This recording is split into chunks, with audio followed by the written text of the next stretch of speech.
안녕하세요. 전 서울에 살고 있는 30대 여성입니다. 제가 오늘 여러분들께 들려드릴 이야기는 저에게 있어 특별한 사람에 대한 이야기입니다. 바로 제 고모인데요. 가깝다면 가깝고 멀다고 하면 멀 수 있는 관계인 고모 조카 사이가 뭐 그렇게 특별하겠다고 생각하실 거예요.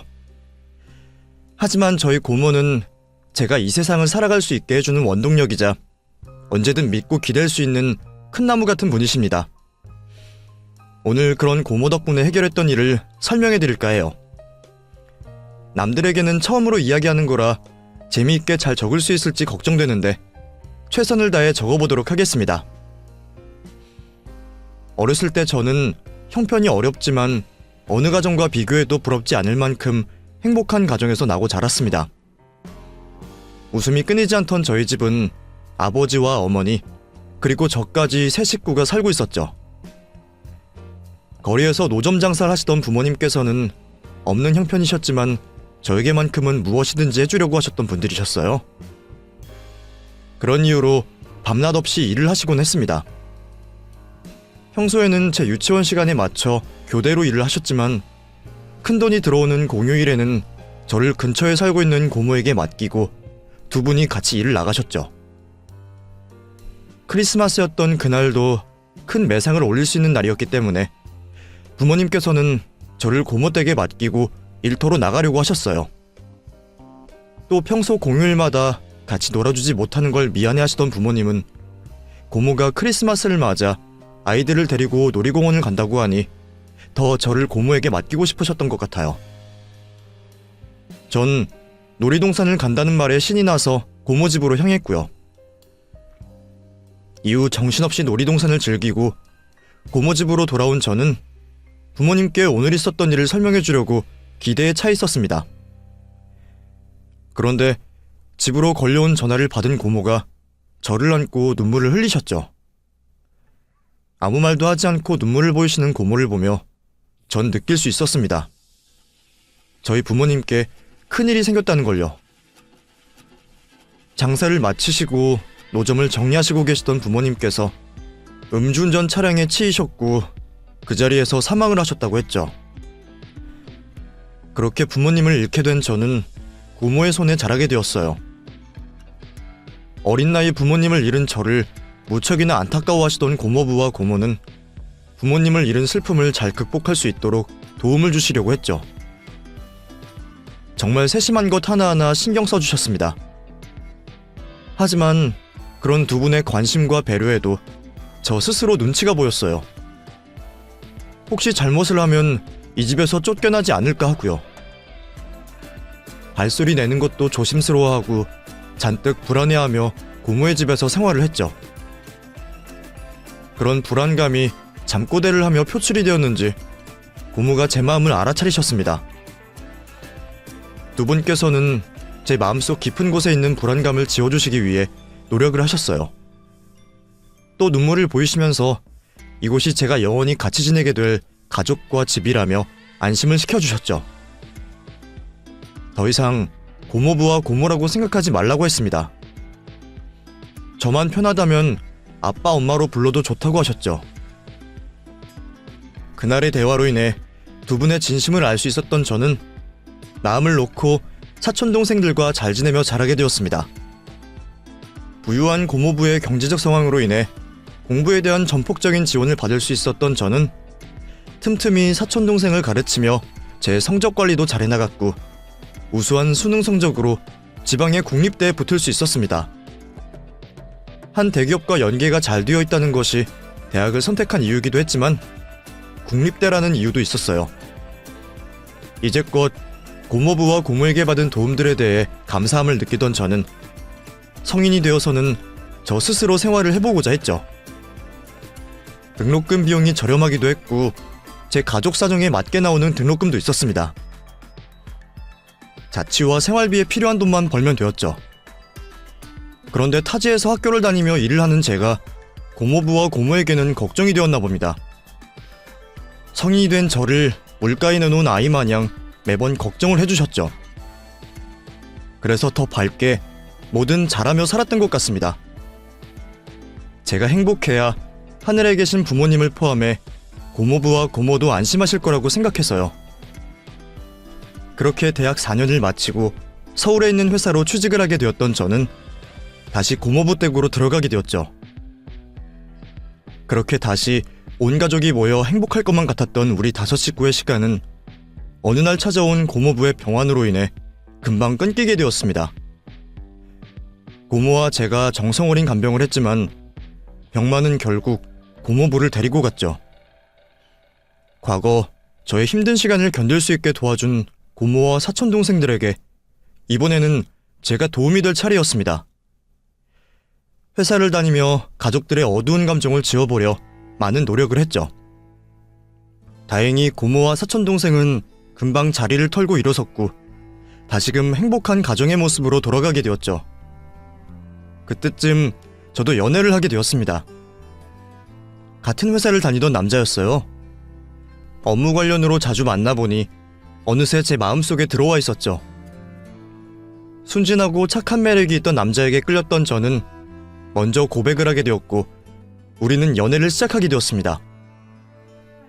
이후 남자친구와는 꽤 오랜 시간 동안 연애를 하게 되었어요. 입사를 하고 얼마 되지 않아 만남을 시작하게 되었으니 언 6년 동안 연애를 하고 있었죠. 하지만 그때까지도 결혼에 대해서는 우리 두 사람 다 깊게 생각하지 않았던 것 같아요. 요즘 결혼을 하는 나이대가 많이 늦어지다 보니 저희도 당장의 행복한 연애를 즐기자는 생각이었거든요. 그러다 결혼 이야기가 갑작스레 급물살을 타게 되었습니다. 남자친구와 데이트를 즐기다 들어간 식당에서 친구분들과 모임을 가지고 있는 남자친구 어머님을 뵙게 되었거든요. 어쩌다 보니 어머님과 어머님 친구분들 자리에 합석을 하게 되어 청문회의 주인공이 되어버렸죠. 정말 죽을 맛이었습니다. 저에게 궁금한 것 투성이인 분들이 많으니 겹쳐 물어오는 질문에 대답을 하기도 벅찼죠. 찬영이 어디가 좋아요? 뭘 그런 걸 물어. 그것보다 찬영이랑 결혼할 생각은 있어? 아, 네. 결혼해야죠. 인영씨라고 했나? 학교는 어디 나왔어? 학교는 땡땡대학교 나왔어요. 그럼 고향이 그쪽인가 보구나. 아니요, 고향은 서울인데 대학만 그쪽에서 나왔습니다. 그래? 그럼 어디 사는데? 땡땡동이요. 그럼 초중고도 그쪽에서 나왔고? 네, 전부 그 동네 학교에서 다녔어요. 어머, 그래? 그럼 집이 엄청 잘 사나 보다. 찬영 엄마 들었어? 예비 며느리감이 강남 토박이야. 우리 찬영 엄마도 이제 강남 사모 되는 거야? 아, 아니요. 그게 저희 부모님께서 강남에... 연애한 지 얼마나 됐어? 부모님께서는 무슨 일을 하시고? 나 좀 질문하게 가만히 좀 있어봐. 요즘 사람들 애 안 가지려고 하던데 인영씨도 그런 생각이야? 도떼기 시장이 되어버린 식사 자리로 인해 대답도 제대로 할 수 없었고 그나마 질문에 대답한 내용들도 친구분들의 입맛대로 변형이 되었죠. 일일이 수정할 정신도 없었습니다. 밥 먹는 건 이미 포기한 지 오래였고 이쪽 저쪽 물어오는 질문에 고개만 연신 돌렸죠. 겨우 그 정신없던 시간이 지나고 식당을 나서게 되었어요. 어머님 친구분들께서 먼저 자리를 비켜주시고 잠시나마 남자친구 어머님과 짧게 독대를 하게 되었죠. 잔뜩 긴장해 있는 저에게 어머님께서는 반짝이는 눈빛을 보이시며 절 반기셨습니다. 우리 찬영이가 어떤 여자를 만나나 했는데 남 보여주기 아까울 정도로 예쁜 사람이라 그랬나 보다. 우리 찬영이 모자란 곳이 많을 텐데 항상 챙겨줘서 고마워요. 아까 너무 정신이 없었죠? 어머님, 말씀 편하게 하셔요. 먼저 인사를 드렸어야 했는데 너무 늦게 인사드리게 된 점 죄송합니다. 다음번에 정식으로 인사드릴게요. 뭘 그렇게까지 이야기해. 결혼할 때 되면 만날 거고 결혼 후에는 평생을 보고 지낼 텐데 너무 부담 갖지 마. 그런데 아까 들어보니까 땡땡대 나오고 땡땡고 나왔다고? 네. 그러면 공부도 잘했나 보네. 아까 들어보니까 강남 토박이라고. 그럼 부모님 때부터 지내셨던 건가? 아, 그걸 말씀드려야 했는데 저희 부모님은 어휴, 내 정신 좀 봐. 뭘 그런 것까지 물어보나 싶겠네. 아니에요. 저도 말씀드릴 게 있어서. 제가 지금 살고 있는 곳이 아니야. 내가 이런 말하면 딴 생각이 있는 것처럼 보이잖아. 방금 전에 한 말은 못 들은 걸로 해. 정말 순수하게 궁금해서 말한 거니 오해하지 말고. 그럼 대화 주제 좀 바꿔서 이야기할까? 우리 찬영이랑 결혼할 생각은 있는 거야? 아니면 아직은 연애만? 오래 만나기도 했고 결혼에 부정적이지도 않은데 아직 서로 결혼에 대해서 깊게 생각한 적은 없어서요.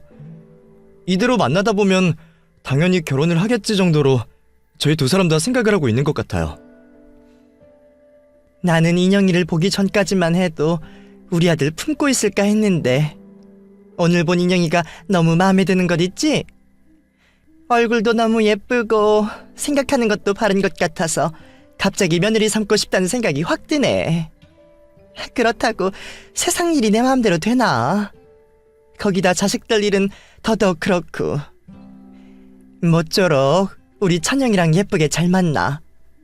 혹시 찬영이가 인영이 속썩이면 나한테 말하고 내가 대신 혼꾸녕을 내줄 테니까. 너무 갑자기 뵙게 된 자리였지만 어머님께서 저를 좋게 봐주셨습니다. 인사치레라고 하기에는 저를 보시는 표정이나 대화 내용에서 저를 마음에 들어 하신다는 걸 느낄 수 있었죠. 그렇게 우연한 어머님과의 만남이 있었던 그날 이후부터 결혼에 대한 이야기가 나오기 시작한 거예요. 다음날 회사에서 만난 남자친구가 어머님께서 집으로 돌아오셔서는 하루 종일 제 칭찬을 늘어놓으셨고 제가 무척이나 마음에 드신다며 결혼 이야기를 하셨다고 했습니다. 이후 주기적으로 남자친구에게 결혼에 대해 물음을 해오시던 어머님께서 나중에는 직접적으로 말씀을 하시며 적극적으로 저희들의 결혼을 바라셨습니다. 그러다 보니 저희도 결혼에 대해서 진지하게 대화를 나누었죠. 서로에 대해 확신을 가지고 있었고 나이도 결혼 적령이가 되다 보니 이렇게 결혼을 하는 게 맞다고 생각이 들었어요. 결혼에 대한 결심을 한 우리는 서로 집안 어른들께 저희들의 뜻을 알렸습니다. 남자친구네야 진작에 결혼을 했어야 했다는 말을 하며 반겼다고 했었죠. 저희 고모는 반반이었어요. 벌써 저를 떠나보내야 하는 것에 섭섭해하시기도 했고 제가 가정을 꾸릴 수 있을 만큼 잘 자랐다는 거에 흐뭇해하시기도 했죠. 양가 어른들께 결혼의 뜻을 밝힌 다음 남자친구가 먼저 저희 집으로 와서 고모께 인사를 드리게 되었습니다. 고모 역시 인성 바른 찬영이가 마음에 드신다고 했고 평생 저에게 좋은 짝이 될 것 같다 말씀해 주셨죠. 순조롭게 흘러가는 결혼 전 분위기가 계속해서 이어질 줄 알았습니다. 남자친구 집으로 처음 인사를 드리러 가는 게 긴장이 되긴 했지만 이전에 뵌 적이 있고 저를 예뻐해 주셔서 그래도 한결 가벼운 마음을 가지고 찾아가 뵈었죠. 그런데 인사를 드리러 간 남자친구 집에서 큰 반대에 부딪히고 말았습니다. 처음에는 분위기가 좋았어요. 인사드리러 오는 저를 보시겠다며 예비 시어머니 외에도 시댁 가족들이 모두 출동을 하셨죠. 남편을 제외한 온 가족들이 음식 장사를 같이 하시고 계셔서 한창 장사 때인 토요일 주말에 이렇게 모이는 게 쉽지 않은 일이라고 했죠. 그만큼 저에게 기대를 많이 하셨다고 했습니다. 너무 많은 식구들의 숫자에 당황하기도 했지만 마치 공주 대접을 받듯이 저를 대접해 주시니 감사하기만 했죠. 남자친구와 관련된 이야기로 웃음꽃을 피우며 식사를 마쳤습니다. 그리고 다가와 차를 마시며 결혼에 관련된 본격적인 이야기를 하게 되었죠. 서로 모아온 돈이 있어서요. 작은 평수이겠지만 웬만하면 저희들 힘으로 집을 구해서 시작하려고 합니다. 그래, 신혼 초에는 집이 넓을 필요가 없어. 그런 건 전부 너희가 알아서 해라. 감사합니다. 그리고 혼주석에는 저희 고모께서 앉아주실 것 같아요. 평생 절 친자식처럼 키워주신 분이라 부모님과 다름이 없어서요. 응? 고모님? 왜? 부모님들이 시간이 안 되시니? 그러면 결혼식 날짜를 옮기지 왜?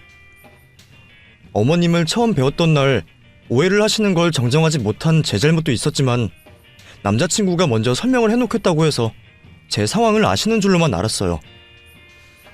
그런데 남자친구도 정신이 없어 얘기를 한다는 걸 잊어버린 거예요. 아, 죄송합니다. 아시는 줄로 생각해서요.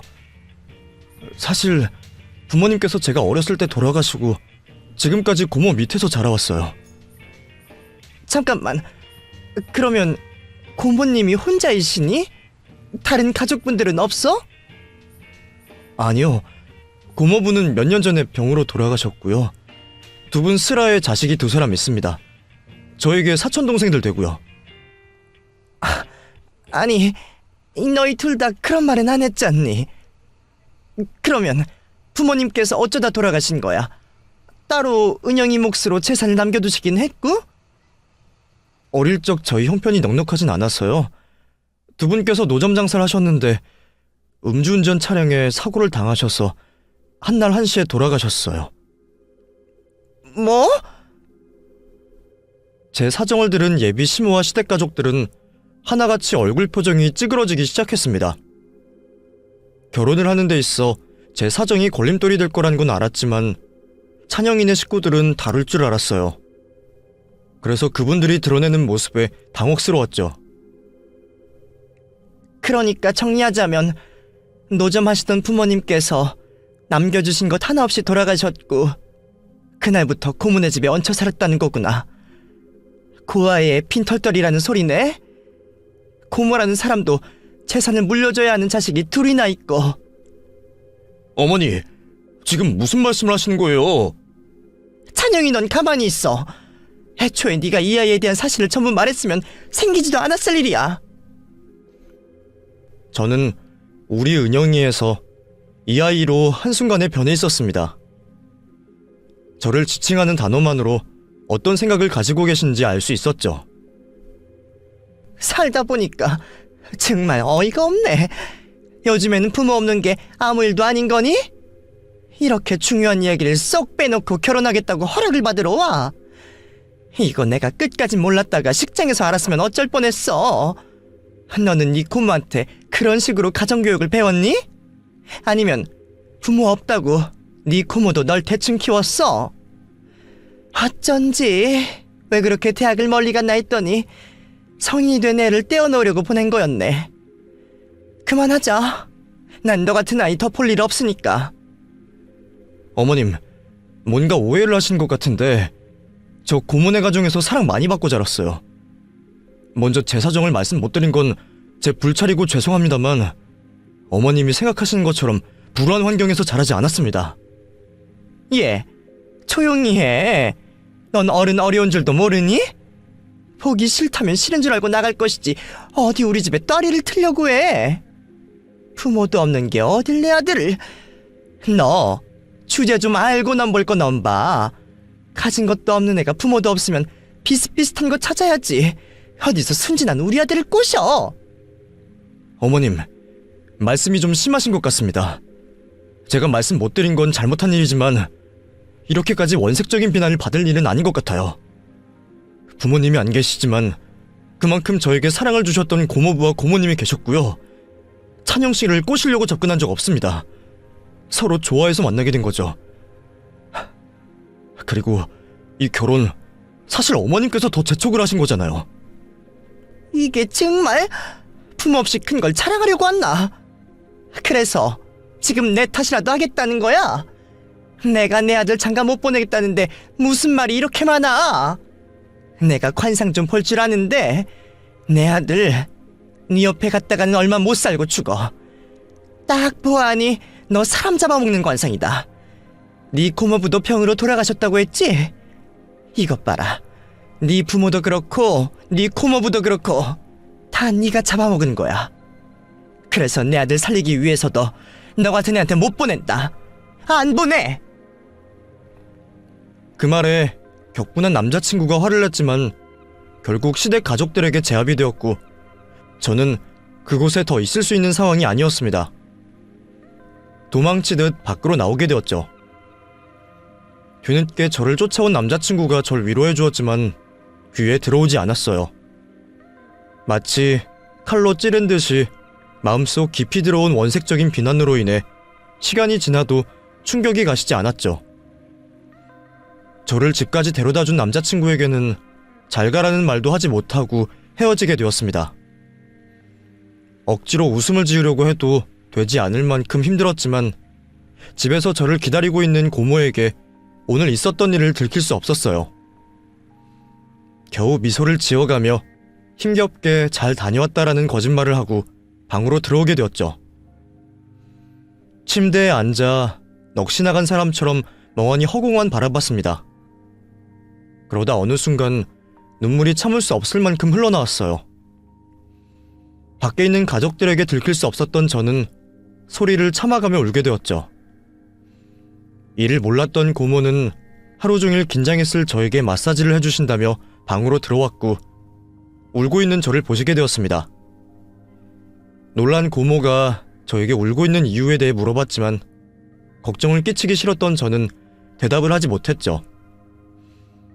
하지만 제가 우는 이유를 집요하게 묻는 고모에게 그날 벌어진 일들을 모두 말하게 되었어요.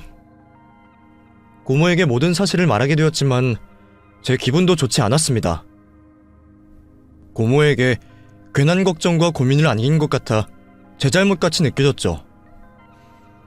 이 막막한 상황을 어떻게 헤쳐나가야 할지 고민을 하며 밤을 지새우게 되었어요. 아침이 되어서 겨우 잠에 들었던 저는 늦은 오후가 되어서 일어나게 되었죠. 일어나자마자 휴대폰을 확인했는데 남자친구의 부재중 통화와 메시지가 잔뜩 와 있었습니다. 이제 일어났거든. 무슨 일이길래 이렇게 많이 연락했어? 아니, 오전 중에 고모님께서 전화 오셨어. 어제 혼자 울고 있는 너한테 이야기를 들었다고 하시면서 그러시더니 우리 집 주소를 물어보시는 거야. 어쩌다 보니 집 주소를 알려드렸는데 그리고는 내가 오늘 밤에 찾아갈 테니 우리 가족들 다 불러 모으라고 하시는 거 있지. 고모님 화가 많이 나 보이시던데 우리가 무슨 대책이라도 세워야 하지 않나 싶어서 연락했어. 고모가 남자친구에게 직접 전화를 했다는 사실에 놀랐었습니다. 제가 지금까지 봐온 고모의 성격은 조용하고 손해를 보더라도 남이 듣기 싫은 소리를 하지 않으셨던 성격이었어요. 혼자서 속을 아파했으면 아파했지 누군가에게 자신이 화가 난 모습을 보이시는 분이 아니셨죠. 남자친구에게 대충 앞의 사정을 듣게 되었던 저는 방을 나와 고모가 있는 안방으로 들어갔습니다. 고모, 저 인형인데요. 들어가도 될까요? 그래, 들어와. 저 고모, 방금 찬영이한테 들었는데 집 주소 물어보시고 오늘 밤에 찾아가신다고 하셨다고. 고모 속상하신 거 알겠는데 너무 신경 쓰지 마세요. 저랑 찬영이가 해결해 볼게요. 괜히 저 때문에 화내시고 신경 쓰시면 제가 고모께 더 미안해져요. 아니, 안 되겠어. 네가 어떤 아이인데 그런 말을 듣게 놔둬. 어디 그 집안은 얼마나 대단한지 내 두 눈으로 봐야겠다. 어제 네 눈에서 흘린 눈물 보고 그냥 넘길 수가 없겠어. 너 내가 낳지 않았을 뿐이지 내 딸이야. 하늘에 있는 오빠 언니를 생각해서라도 가만히 있을 수 없어. 내가 너 원하는 대로 이루어지게 해줄게. 그리고 절대 너 못 건들게 만들 거야. 그러니 걱정하지 마. 고모, 저 정말 괜찮아요. 이번에는 내 말 들어. 싸우려면 배부터 채워야 한다. 밥 먹고 쉬다가 고모 따라가자. 네가 얼마나 잘난 아이인지 그 사람들에게 똑똑히 보여줄 거니. 그렇게 화가 난 고모의 모습은 처음 봤습니다. 높은 음성은 아니었지만 떨려오는 목소리로 고모가 느끼고 있는 분노를 알 수가 있었죠. 고모의 카리스마에 눌렸던 저는 아무 말도 하지 못하고 고모의 말에 따르게 되었어요. 식사를 한 후 잠시 쉬면서 남자친구와 최악의 상황을 막을 수 있게 대책을 세웠습니다. 그리고 고모의 손을 잡고 다시 남자친구의 집으로 들어가게 되었죠. 남자친구가 문을 열어주었고 고모와 함께 집 안으로 들어가게 되었어요. 저희의 방문에 단단히 벼르고 있다는 태도로 예비 시모와 일가족들이 앉아 있었죠. 그런데 저와 고모를 보자마자 거실에 있던 사람들 모두가 큰절을 올리듯 바싹 쪼그라들었습니다. 서 있던 남자친구와 저는 갑작스러운 상황에 너무 놀라 현재 무슨 일이 벌어지고 있는지 파악을 하는 중이었죠. 이리저리 눈을 돌리고 있는데 알 수 없는 표정을 짓고 있는 고모의 얼굴이 보였어요. 갑작스럽고 예상치 못한 상황에 놀란 기색은 하나도 없으셨죠. 무슨 말을 꺼내야 할지 모르는 상황에 남자친구와 저는 아무 말도 하지 못하고 가만히 서 있기만 했습니다. 그 긴 침묵을 먼저 깬 건 예비 시모였어요. 사모님, 저희가 큰 실수를 했네요. 인영이가 사모님 가족분인 줄도 모르고 말이죠. 죄송합니다. 진심은 아니었고 아들려서 결혼 보내는데 쉽게 보내기가 힘들어서 괜히 심술을 부렸던 것 같습니다. 인영이가 좋은 아이라는 건 찬영이에게 늘 들어와서 알고 있었는데도 말이죠. 그 정도까지 몰아서려고 했던 건 아니었는데 말을 하다 보니 제가 과하게 몰입을 했네요. 죄송합니다. 무슨 말씀하실지 알고 있습니다. 저희가 잘못한 게 맞죠. 앞으로는 신경 쓰실 일 없게 잘할 테니 용서해 주세요. 도대체 저희 고모와 어떤 관계이길래 저리도 바싹 엎드려 낮은 자세로 있는지 궁금했어요. 이걸 인연이라고 해야 할지 악연이라고 해야 할지 뭐 어쨌거나 세상 정말 좁다는 생각이 드네요. 저는 사장님과 이런 관계로 만나게 될 줄은 정말 생각도 못했어요. 근데 방금 전에 말씀하신 실수 말이에요. 아무리 이해를 해보려고 해도 너무 심하다고 생각이 들어서요. 제 딸 같은 인영이에게 듣기로는 해서는 안 되는 말들을 하셨던데 그걸 과몰입한 심술이라고 말할 수 있을까요? 제가 이 집 들어올 때만 해도 어디 한판 해보자는 식으로 계시던데 본래 하시려고 했던 행동 그대로 한번 해보시죠. 저도 마음 단단히 먹고 한판 버릴 준비를 해왔는데 상대가 사장님이라는 걸 알게 되었으니 무기가 하나 더 생기게 되었네요. 사장님, 그런 말씀 하지 마셔요. 저희가 정말 잘못했습니다. 정말 끝까지 반대할 생각도 없었고 기 잡는 일도 금방 끝내려고 했어요. 오늘 직접 집으로 찾아오신다는 전화 받고 저희도 너무 심하다는 걸 느끼고 있었어요. 꼭 저희 건물 사모님이 아니셨더라도 사과하려고 했어요. 어제 있었던 일은 저희가 무조건 잘못한 일이고 인영이에게도 이 자리를 빌어 사과하겠습니다.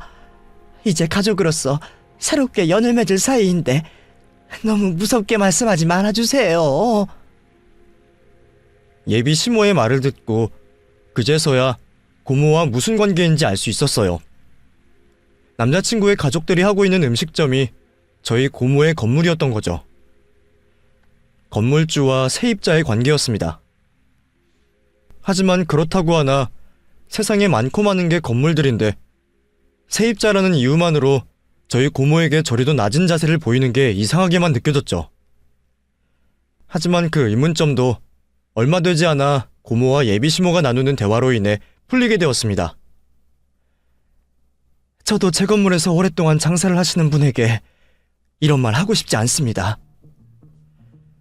그런데 본인께서 직접 말씀하셨던 것처럼 정도가 너무나도 지나친 것 같아서요.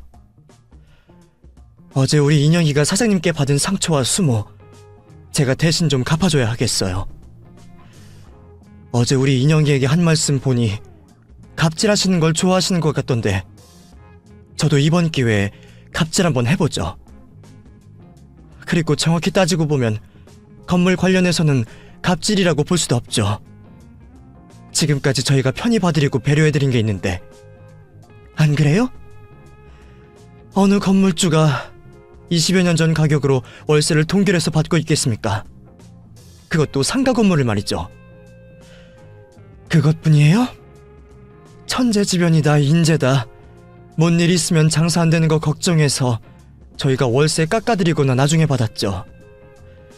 따님 결혼하신다고 목돈 든다고 해서 몇 달 뒤에 나눠서 내신 것도 기억하시고요.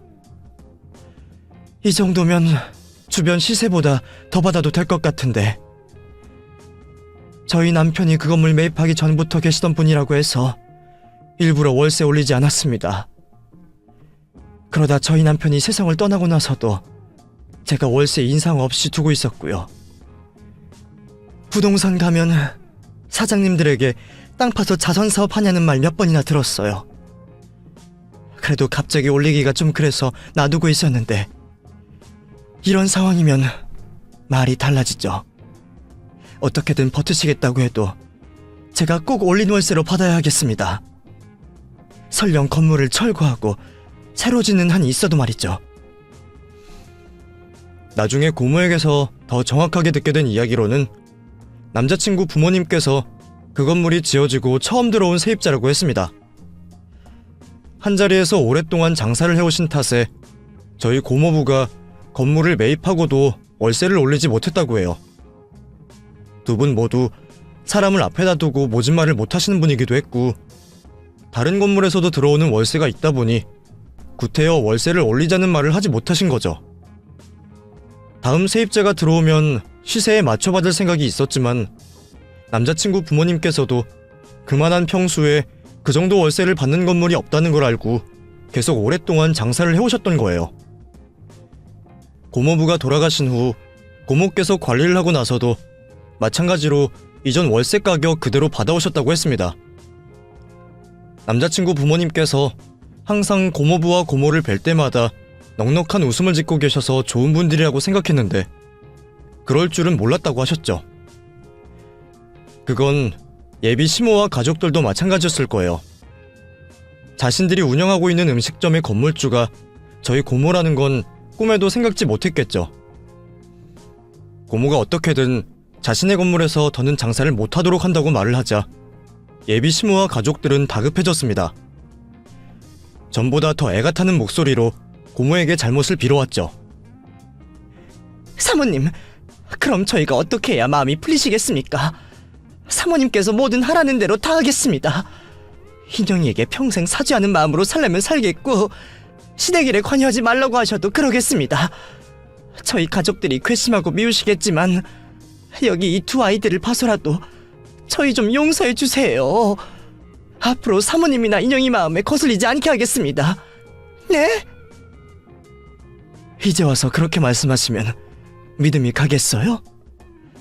만약에 가게를 다른 곳에라도 옮기시면요, 그때는 저에게도 볼 일이 없을 거지 않습니까? 그때는 무슨 말을 또 어떻게 바꿀지 알고 제가 사장님 말씀을 믿을까요? 그리고 이번 일은 저희 인영이가 아니더라도 비즈니스적으로 어차피 해야 할 일 같아서요. 전 마음 바꿀 일 없습니다. 그리고 인영이 일로는 그냥 이 결혼 없던 일로 하는 게 나을 것 같고요. 월세를 올려받거나 건물에서 내쫓아보내면 서로 좋지 못한 감정만 있을 텐데 뭐하러 불편한 사이 억지로 이어붙일까요? 사장님도 저희 인영이를 탐탁지 않게 생각하시던데 저도 제 잘난 딸인 인영이를 이런 집안 보내고 싶지 않습니다. 귀하게 키웠으니 귀한 대접 받을 수 있는 곳에 보내야 하겠죠. 부디 마음에 드시는 며느리감 구해서 잘 데리고 사시길 바라겠습니다. 그럼 더는 볼 일이 없는 것 같으니 저는 이만 가보도록 하죠. 건물 관련해서는 조만간 내용 증명이든 부동산을 통해서든 제 입장을 보낼 테니 그렇게 알고 계세요. 아이고 사모님, 이렇게 가시면 안 됩니다. 잠시만요. 조금만 더 말씀 나누죠. 사모님! 고모는 애원을 하듯 잡고 늘어지는 예비 시모를 무시한 채 저를 데리고 그 집을 나왔습니다. 그런데 이건 제가 원하던 결과가 아니었어요. 예비 시모와 가족들을 꼼짝 못하게 만들고 잘못까지 빌게 하는 건 좋았지만 전 남자친구와 헤어질 생각이 없었거든요. 그런데 이런 식으로 매몰차게 자리를 나서면 어쩌는 건가 싶었죠. 이제는 남자친구가 저희 고모를 설득시켜야 하는 건가 싶었습니다.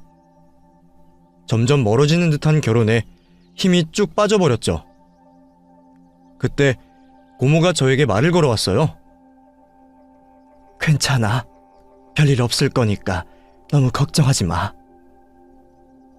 고모, 근데 저는 아직 찬영이와 헤어질 생각이 없어요. 저희 결혼하기로 한 거 쉽게 생각한 게 아니라서요. 그래, 고모도 알아. 너희 둘 고모가 문제없이 결혼식장 들어가게 해줄 거고 앞으로 하는 결혼 생활도 시댁 간섭 없이 행복하게 살 수 있게 해줄 거야. 그러니까 고모 믿고 다른 걱정하지 마. 곧 하지 말라고 해도 네 남자친구 집안에서 불이 나게 연락 올 테니. 다른 사람도 아니고 고모가 하는 말이니 믿음이 가긴 했지만 사실 반신반의했어요. 그렇다고 그 집으로 다시 돌아갈 수도 없는 모양이니 고모와 함께 집으로 돌아가게 되었죠. 제가 불안해하면 고모가 신경을 쓰실 것 같아서 불편한 마음에도 일부러 편한 척을 하고 있었어요. 그러면서 급박하게 돌아가는 지금 상황에 대해 남자친구와 앞으로 어떻게 해야 할지 대화를 나누게 되었죠. 다음날 회사에 출근을 하여 손에 잡히지 않은 업무를 겨우 했습니다. 점심시간에는 밥이 코로 들어가는지 입으로 들어가는지 모를 정도로 남자친구와 식사 시간 내내 어제 일에 대한 이야기를 나누었죠. 일과를 마치고 퇴근을 하려는데 예비 심호번호로 전화가 오더라고요. 잔뜩 긴장을 하고 전화를 받았는데 이틀 전과 다른 예비 심호의 밝고 높은 목소리를 듣게 되었죠. 은영아, 이제 퇴근하고 있니? 잠깐 전화해도 될까? 네, 괜찮습니다. 오늘도 회사에서 일하느라 고생이 많았다. 그저께와 어제 일로 마음이 복잡했을 텐데 괜히 우리 때문에 업무에 방해가 되었겠다. 미안해. 다름이 아니라 어제 고모님께 사과를 드리긴 했지만 경황이 없어 너에게는 내 속마음을 말하지 못한 것 같아서. 사과도 정식으로 해야겠고 내가 모질게 말한 것들 너무 미안하다. 본래 내 의도는 그 정도까지가 아니었는데 너무 과하게 말해버렸어. 내가 우리 인영이를 얼마나 예뻐했는지 알지? 결혼도 내가 찬영이가 하라고 먼저 권했고 졸라서 이렇게 진행한 거 알지? 며느리 기선제압 좀 하려고 했던 게 내가 선을 넘어버렸구나. 내가 옛날 사람이라 못된 것만 배워서 착한 너한테 상처를 줬어. 우리 때는 집안 며느리로 들어오려면 꼭 그렇게 시어머니들께서 며느리 길을 잡으려고 했거든. 내가 정말 우리 인영이에게 미안하니까 화가 많이 나더라도 좀 풀고 이해해줘.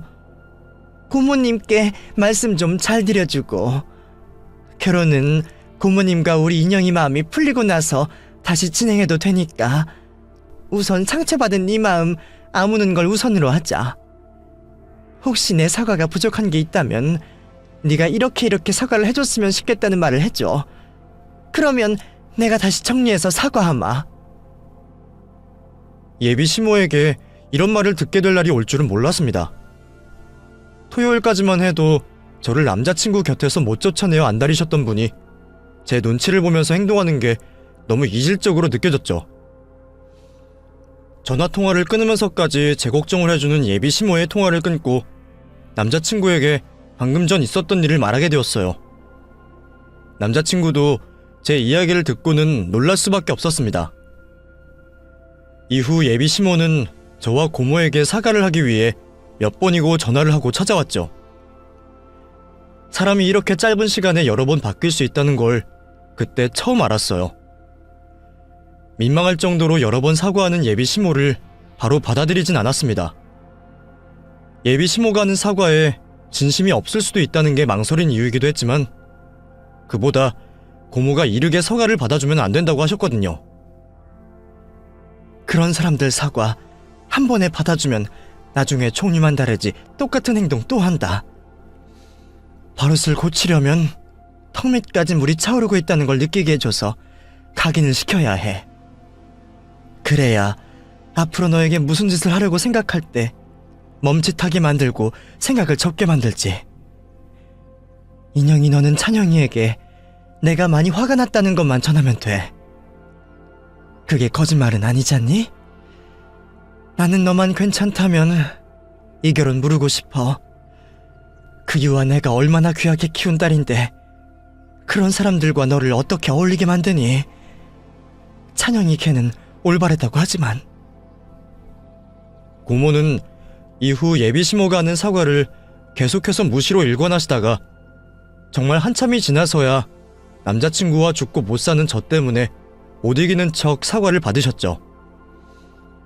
그리고 결혼을 진행하는 데 있어 꼭 조건을 달아야 하겠다고 예비 시모에게 말하셨어요. 그날 인영이가 들었던 말들을 생각하면 절대 이 사과 받고 싶지 않지만 제가 인영이와 찬영이를 보고 이 사과 받겠습니다. 이런 일이 있어도 자기들 둘 사이에는 문제가 없다고 하는데 어쩌겠어요. 자식 이기는 부모 없다는데 대신 저번과 같은 일에 대해 재발 방지를 위해서 조건을 달아야 하겠습니다. 이거 안 받아들여진다면 결혼이고 뭐고 저도 없습니다. 그때는 제가 나서서 애들 둘 사이를 떼어놓던가 해야죠. 별거는 아닙니다. 며느리 될 사람 기선제압 하시겠다고 생각하시는 분이다 보니 시집살이가 걱정이 될 수밖에 없네요. 가게도 운영하시니까 손이 부족하시면 우리 인영이를 부릴 수도 있겠고요. 옛날처럼 사위는 손님이고 며느리는 집안 사람이다라고 하는 건 저희 집안에 있을 수 없습니다. 우리 인영이도 그 집안에서 며느리로서 손님 대접받고 지내야 되겠어요. 찬영이 집안의 경우 명절을 어떻게 섰는지 모르겠지만 자기 집안일은 자기가 하도록 하죠. 나서서 자신들이 도와주겠다는 건 어쩔 수 없지만 그걸로 괜히 눈치를 준다거나 부려먹는 일은 없었으면 합니다. 하나하나 열거할 수는 없지만 다른 일들도 매사 마찬가지로 적용했으면 하고요. 그래야죠. 제가 이번 일로 깨달은 게 많습니다.